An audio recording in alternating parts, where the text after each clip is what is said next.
নমস্কার বন্ধুরা, কাকলি রান্নাঘরের পক্ষ থেকে আপনাদের সবাইকে জানাই অনেক অনেক অভিনন্দন, ভালোবাসা আর শুভেচ্ছা। আজকে আমি চলে আসলাম আবারও একটা নতুন ধরনের রেসিপি নিয়ে। আজকে তৈরি করব ডাঁটা কুমড়ো কাঁঠালের দানার চচ্চড়ি। এই রেসিপিটা কিন্তু গরম গরম ভাত বা রুটির সাথে খেতে অসাধারণ লাগে। এমনকি বর্ষাকালে খিচুড়ির সাথেও এই রেসিপিটা একদম জমে যাবে। তাহলে চলুন দেরি না করে ঝটপট রেসিপিটা শুরু করি। তার জন্য সবার প্রথমে এখানে কিছু সবজি কেটে নিয়েছি। রয়েছে কাঁঠালের দানা, ডাঁটা, কুমড়ো, আলু। রান্নার মূল পর্বে চলে আসলাম। গ্যাস ওভেনটা জ্বালিয়ে একটা কড়াই গরম বসিয়ে দিয়েছি। কড়াইতে দিয়ে দিলাম বেশ কিছুটা সাদা তেল। তেলটা গরম হয়ে গেছে। ফোড়নের জন্য দিয়ে দিলাম হাফ চা চামচ পাঁচফোড়ন আর দুটো তেজপাতা। ফোড়নটাকে 1 সেকেন্ডের জন্য ফ্রাই করে নিতে হবে, যাতে ফোড়নের থেকে ভালো একটা গন্ধ ছাড়তে আরম্ভ করে। এবার আমি এর মধ্যে দিয়ে দিচ্ছি ডুমো করে কেটে রাখা মাঝারি সাইজের দুটো আলু। দিয়ে দিচ্ছি কাঁঠালের দানা।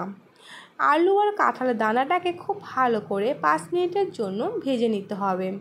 এতে করে আলুটাও সামান্য ভাজা ভাজা হয়ে যাবে আর কাঁঠালের দানার যে একটা কোষ্ঠে ভাব থাকে, সেই কোষ্ঠে ভাবটাও কেটে যাবে।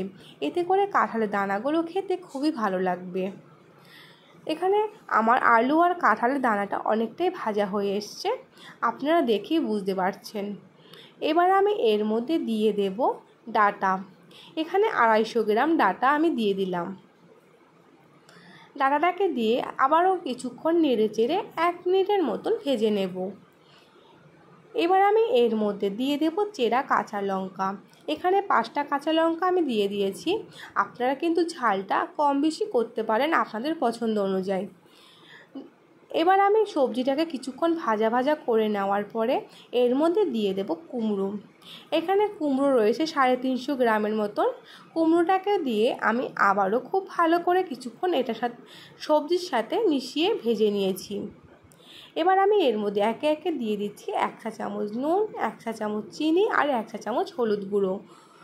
সব কিছু দিয়ে আবারও সবজিটাকে কিছুক্ষণ ভেজে নিতে হবে।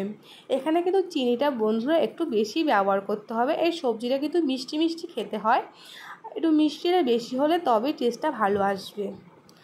আমি 1 মিনিটের মতন এটাকে নেড়ে চেড়ে এবার ঢাকা দিয়ে দেব 5 মিনিটের জন্য। এতে করে সবজি থেকে যে জলটা বেরোবে, এতে করে সবজিটা নরম হয়ে যাবে।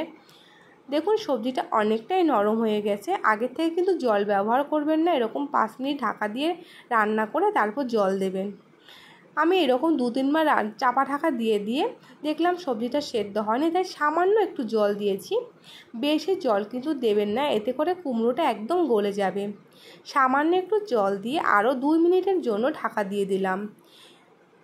দেখুন সবজিটা একদম সেদ্ধ হয়ে গেছে আর জলটা পুরো শুকিয়ে গেছে। আমি এবার নুন মিষ্টি একটু চেক করে নিয়েছি, সব কিছু একদম পারফেক্টভাবে রয়েছে। সবার শেষে আমি এর মধ্যে দিয়ে দিচ্ছি বেশ কিছুটা ধনেপাতা। ধনেপাতা কিন্তু একদমই অপশনাল, দিলে টেস্টটা ভালো আসবে। ব্যাস তৈরি হয়ে গেল দারুণ স্বাদের দারুণ টেস্টি ডাঁটা কুমড়ো কাঁঠালের দানার চচ্চড়ি। এটা কিন্তু গরম গরম রুটির সাথে আপনারা একবার হলেও অবশ্যই ট্রাই করবেন, খুবই ভালো লাগবে। বন্ধুরা, আমার এই রেসিপি যদি ভালো লাগে অবশ্যই সেটা আপনারা আমাকে কমেন্টে জানাবেন। ভালো লাগলে লাইক শেয়ারের অনুরোধ রইল। আর এরকম নিত্য নতুন সহজ ধরনের রেসিপি পেতে অবশ্যই চ্যানেলটিকে সাবস্ক্রাইব করে আমার পাশে থাকার অনুরোধ রইল। তাহলে আজকে এখানেই বিদায় নিচ্ছি। ধন্যবাদ সবাইকে।